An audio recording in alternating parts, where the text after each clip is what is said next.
खड्गे च सुरेन्द्रे च कौशिके पाद संस्पृशि निर्विशेष मनस्काय श्री वीरस्वामिने नमः। आयारो आगम में कहा गया है, सपे हाए भया कज्जति। हमारी दुनिया में अहिंसा भी जीवित है तो हिंसा भी विद्यमान है। अहिंसा कभी भी पूर्णतया समाप्त नहीं होती है और हिंसा भी पूर्णतया समाप्त हो जाए यह बात भी होनी कठिन है। कभी हिंसा ज़्यादा दिखाई दे सकती है एक स्थूल दृष्टि से, तो कहीं अहिंसा शांति का साम्राज्य प्रतीत हो सकता है। हिंसा है तो प्रयास किया जाए अहिंसा का दीप जलाने का। अंधकार है तो प्रकाश का प्रयास किया जा सकता है, परंतु निराश झटपट नहीं होना चाहिए कि इतनी हिंसा, इतनी अनैतिकता, कैसे सुधार होगा।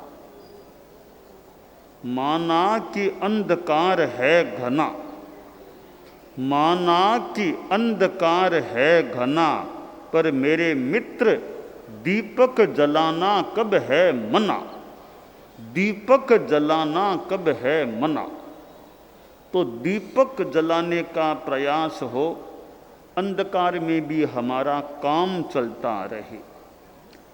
आयारों में कहा गया है, आदमी प्राणी हिंसा क्यों करता है।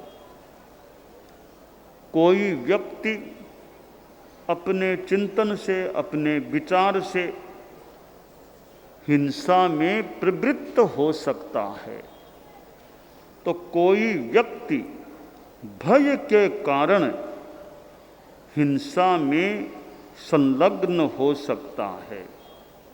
भय है कि अमुक आदमी मेरा नुकसान कर सकेगा या अमुक आदमी मेरी हत्या कर सकेगा, इसलिए मैं पहले ही इसको खत्म कर दूं। तो भय के कारण या अपनी रक्षा के संदर्भ में भी आदमी हिंसा में जा सकता है।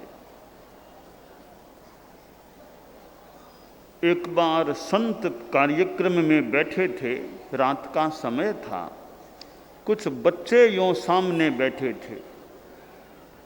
एक बच्चे के हाथ में बंदूक, छोटी सी वो खिलौने रूप में होगी बंदूक, उसने बंदूक को हाथ में लिया। पास में जो बच्चा बैठा था उसकी कनपटी के यहाँ बंदूक के नोक को, किनारे को लगाया। तो संत ने देखा, रे ये क्या कर रहा है। उस बच्चे को निकट पहुंचने का इंगित मिला संतों के पास। वो छोटा सा बच्चा था, निकट आ गया। उसको पूछा, तू अभी क्या कर रहा था, बंदूक से क्या कर रहा था।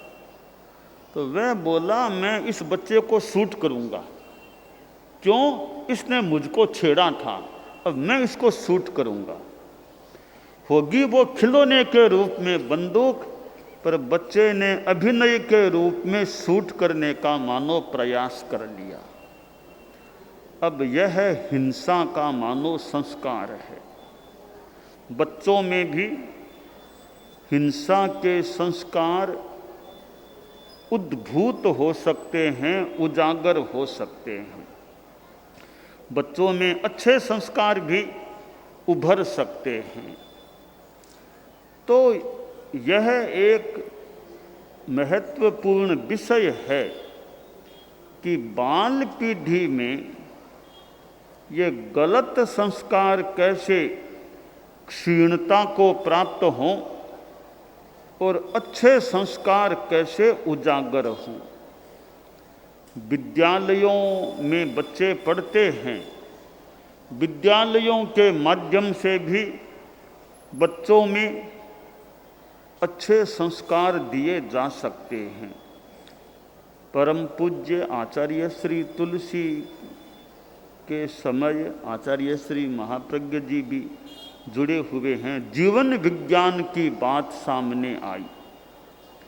यह शिक्षा जगत के लिए हमारे धर्म संघ की ओर से जीवन विज्ञान, साइंस ऑफ लिविंग का एक कार्यक्रम चलता है। अब नाम भले जीवन विज्ञान हो और को ये थोड़ी गौण बात है, कहीं जीवन कौशल के नाम से भी कुछ पाठ्यक्रम कुछ संभवतः चलता है, तो नाम से मेरा इतना ज़्यादा कोई मोह नहीं है। कार्य ऐसा हो कि बच्चों में, विद्यार्थियों में अच्छे संस्कार आएं। तो विद्यालय एक सशक्त माध्यम है। स्कूल, कॉलेज, यूनिवर्सिटीज कि जहाँ कितनी बड़ी संख्या में विद्यार्थी पढ़ते हैं और वहाँ अन्यान्य विषयों के साथ यह संस्कार निर्माण का विषय भी चले कि विद्यार्थियों में अहिंसा का, नैतिकता का, नशा मुक्ति का संस्कार पैदा हो, उनमें अभय भी हो तो विनय भी साथ में हो। तो विद्या संस्थान एक सशक्त माध्यम है विद्यार्थियों में, बच्चों में अच्छे संस्कार पल्लवित, पुष्पित करने के लिए। शिक्षकों का कार्य है कि वे विद्यार्थियों में अच्छे संस्कार भरने का प्रयास करें।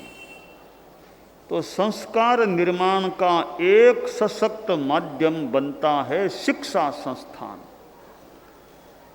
दूसरा माध्यम हम देखें तो माता पिता, परिवार के लोग हैं, परिवार के जो अभिभावक हैं वे भी एक माध्यम बन सकते हैं अच्छे संस्कारों के निर्माण की। माता पिता या दादा दादी या नाना नानी बच्चों को बात बात में अच्छी शिक्षा देते रहें। वो थोड़ी वर्षा होती रहे, वर्षा होती रहे, वर्षा होते होते एक वो संस्कारों की वर्षा होती है।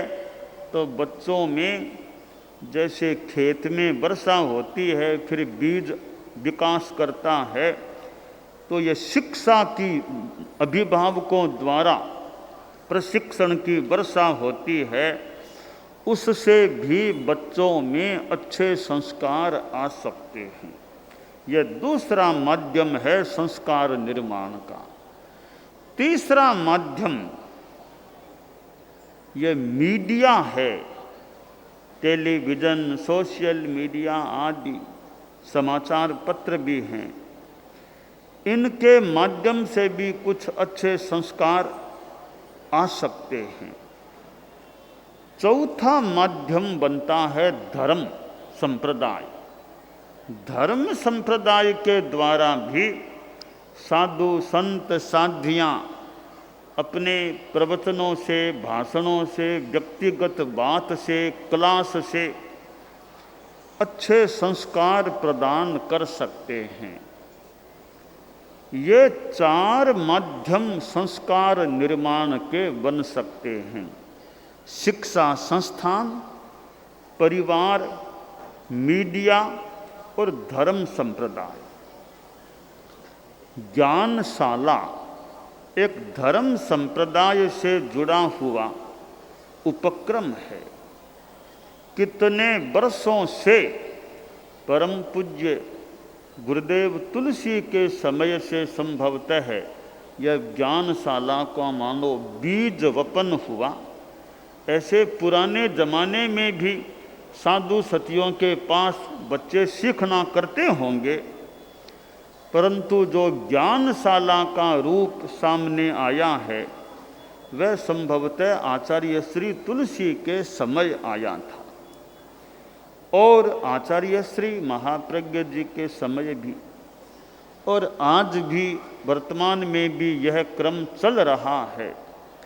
आज ज्ञानशाला दिवस जैन श्वेतांबर तेरापंथी महासभा की यह एक्टिविटी है। महासभा के तत्वावधान में चलने वाला यह एक उपक्रम है।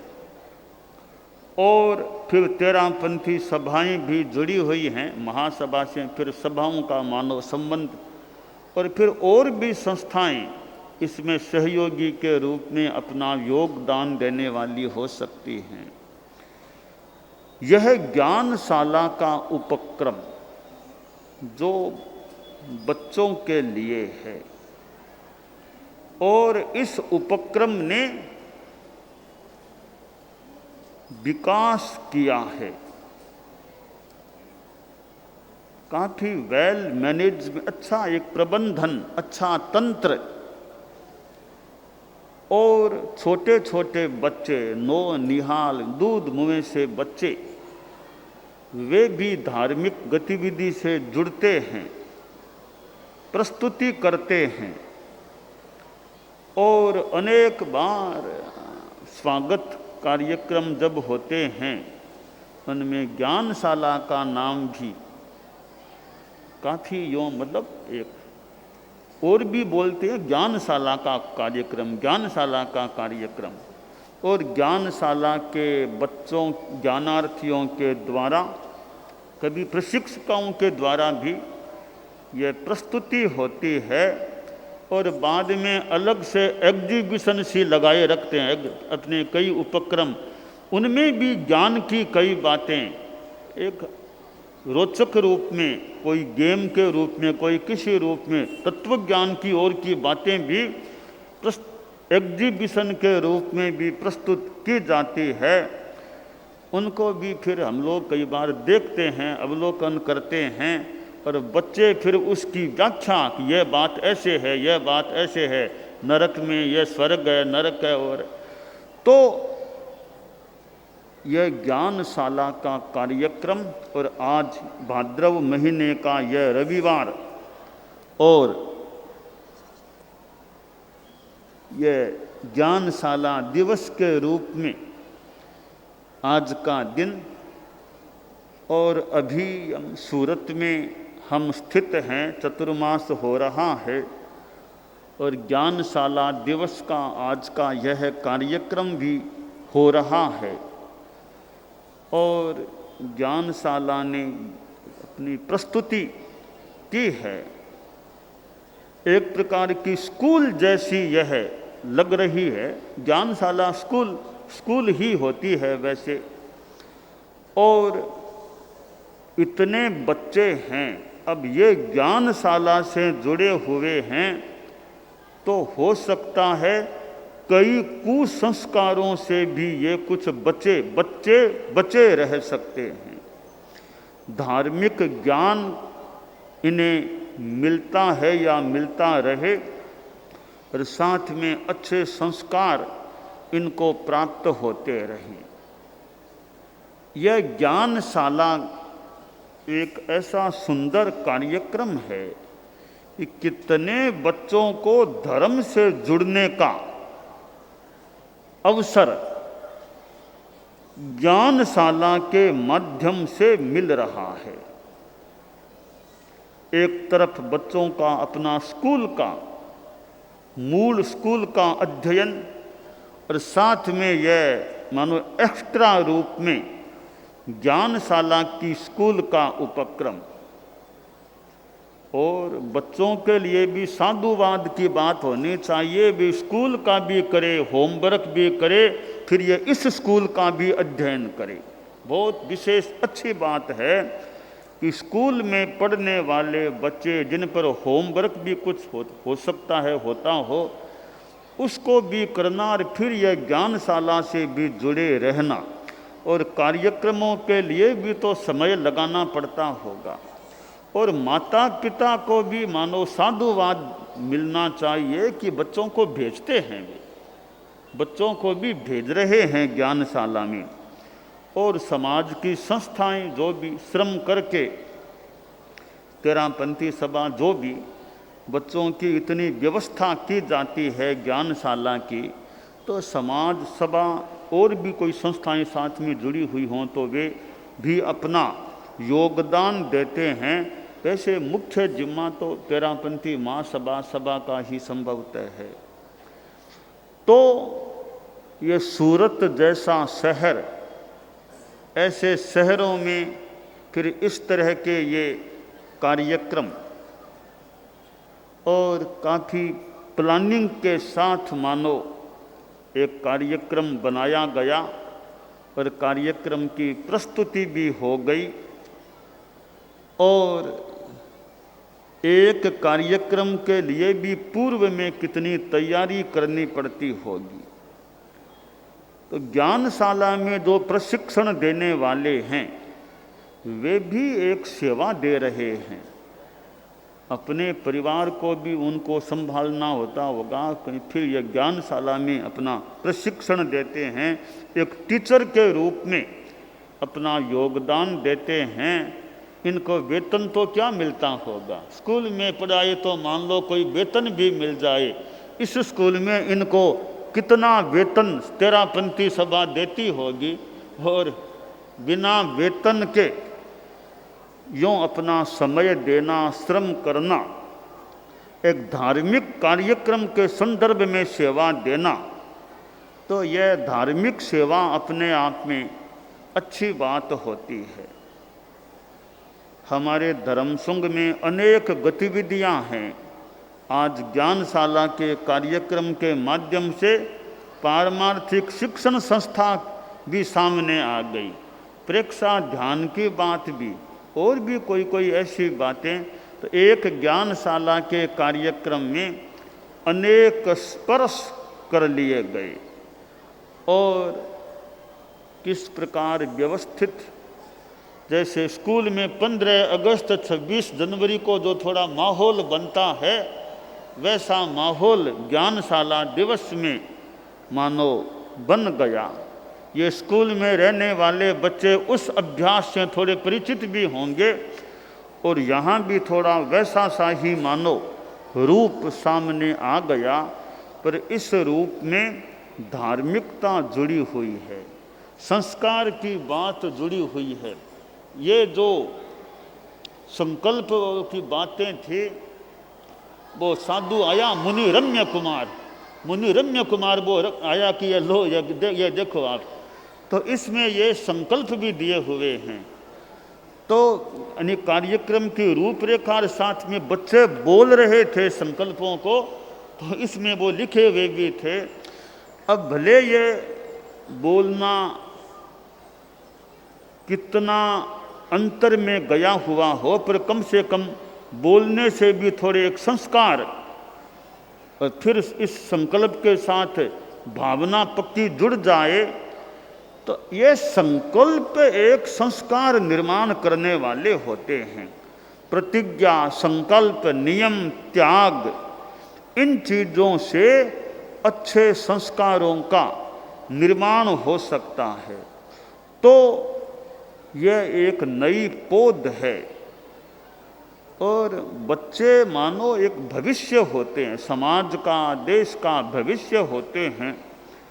और बच्चों में अगर अच्छे संस्कार मजबूती से आ जाएं, साथ में और भी उनका अध्ययन आदि का अच्छा विकास हो जाए, शारीरिक सबलता भी उनकी अच्छी रहे, तो वे आगे जाकर समाज की अच्छी सेवा कर सकते हैं, देश की भी अच्छी सेवा कर सकते हैं।